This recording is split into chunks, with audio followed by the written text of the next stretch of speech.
staff meeting today. Just a lot of bullshit about our library's new expansion and pastoring policy. I work in a public library, by the way.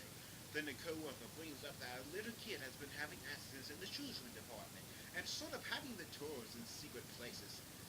Oops, amazing. We're all pretty sure we know who it is, and the conversation turns to how we can use our in-house surveillance system to confirm it. From there, our director, my boss, recounts that in the mid-90s, before we installed our cameras, a mysterious punchline, I want to say mysterious. A mysterious punchline has been sneaking into the elevator and peeing in the phone, making the whole thing reek of piss for the month. She basically said that there's no way we'll ever find out who did it because it was so long ago and there's no way to prove it even if we had a hunch. So here I am sitting at the end of the table, inwardly smirking and smug as hell because it was me. I was the 7-year-old who peed in the elevator in the mid-90s. I did it because I knew I wouldn't get caught. I did it because I had a weird thing against public bathrooms at the age and refused to use them. So when I had to go to my house, I could do the elevator. I peed in the corner, but when it was me, I could breathe out the elevator, wasn't peed somewhere. So many years later, he said it the way it was on my phone, the watching the movie, but I thought you would never discover who it was. I take great pleasure in this dark secret now. I had to tell Gaff because I can tell no one else. Desert Droog said, don't shit where you eat. Stabby next door said, I was hoping the twist was the kid hiding poop everywhere was your child.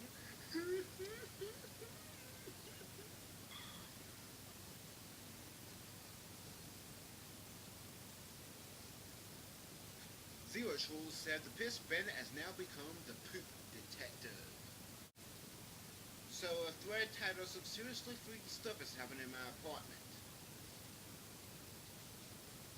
Perhaps one of the greatest mysteries to ever grace NeoGAF started a week ago or so ago when OP Sunflower shared with us unusual occurrences in his apartment building. Despite living there with his roommate for over 2 years, the two of them had no like characters any other tenants. The one person they ever see is a spooky looking gentleman who only ever viewed from a distance. Disturbed by the realization, Sunflower did some investigation, by which I mean he knocked on some doors.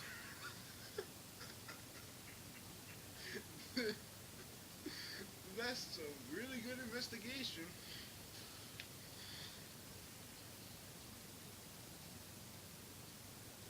There was no answer.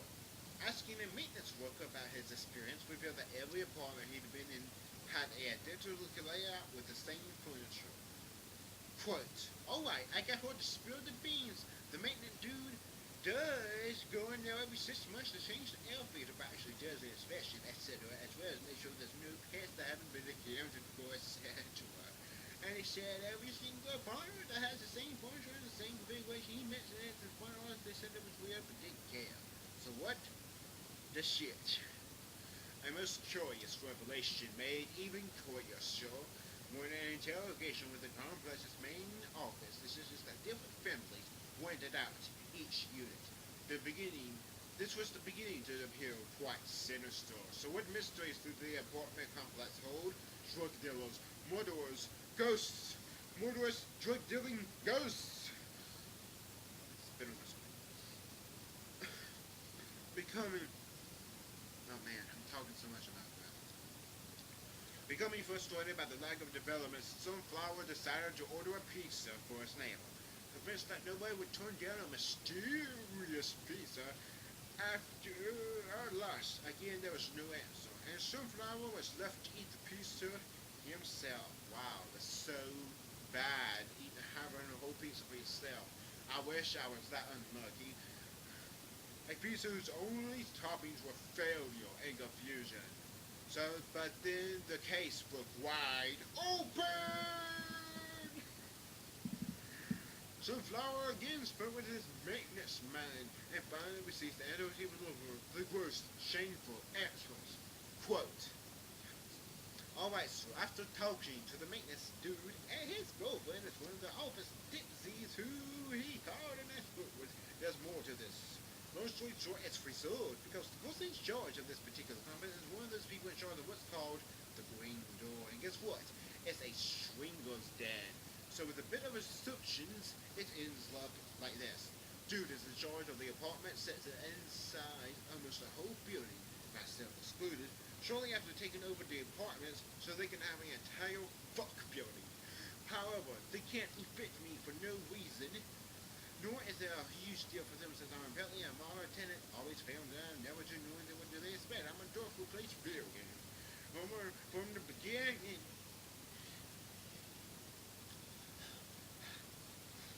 talking for like 15, 20 minutes straight. It's not good. I need to make these episodes short.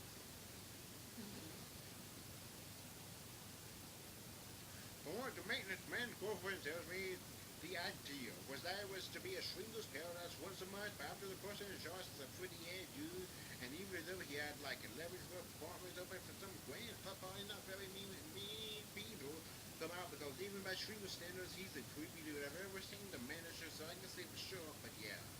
This explains the identical layouts and I guess the egg white color because you can never get those whites cleaned enough. Yuck. The dudes going into the moments had to be person in charge. When I pushed about the vehicles that don't move, they said they called the police to remove us, especially the ones with ancient ties. Nobody else ever doing it, but I thought it was just me and my will they weren't particularly bothered by it. So that's it. I'm totally safe and I hear the entire building walking. I won't come a knocking. I feel much better now knowing that the really good shooting. I knew to stay away from the green door. I just asked about the other families, and that's just about the standard response when I brought this rented out, which the guys in charge and taking care of. So that's it. I'm sorry it's not a ghost story or a monster or a plot dead or that I'm a ghost, but I'm pretty content with that. I don't know who was at the door in the morning a few days back, but I'm not telling you, so knowing that the farm's supposed to be for. Fucking green door, man. Well, obviously, as you expect, Gaff was of course skeptical that this was all wasn't a elaborate fiction. After all, what are the odds that there really is this bizarre sex club in 08? They have a website. Put Mr. Sandman. There is a website for this place. Google says it may only appear, however, there is a cache for it. Put. What is the green door, Tulsa? We ask for that a lot. It is a lot. It is what you make of it. It is a place to escape. It is a place to relax. It is a place where you and your naughty sides get to come in place. Also tell us only true on-premise lifestyle club. Never been there? Come out and see what's all inside. We all be gentle. We promise to know, and you'll be very glad we did. Quote. Green Door is a private party. The Green Door location is a private party. All facilities, including bathrooms, are located inside and used only by us. We also have a completely private entrance with no reason to walk through the low door alarm portion inside. You are free to get covered as you like. No non-party members will be in at any time. I'm sorry, guys. I don't know how much more I can talk.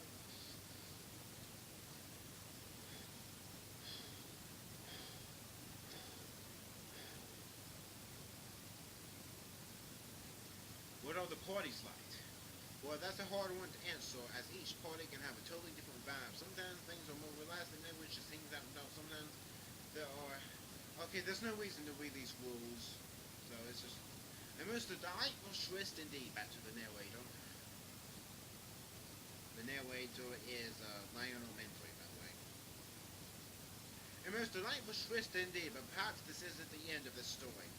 Sunflower, quote. So alright, so here's the plan. Drop by the green door and see what's up. I've never fucked with the Trinity Club before. All the exclusives I picture. Quote. Update, tonight's the night. I figured out where the green door toaster is happening and I'm gonna head there this evening after the gym. I could convince my roommate to come with me, but I have another friend who wants to see what it's like, so let's roll. I'll update when I return what it's like for those who get my distinguished ladies and gentlemen of the area. Really doesn't get better than this.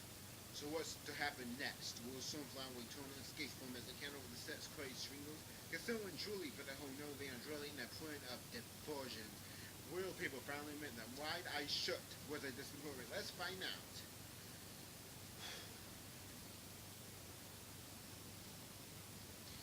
So, let's see the conclusion from Sunflower. Alright folks, here goes.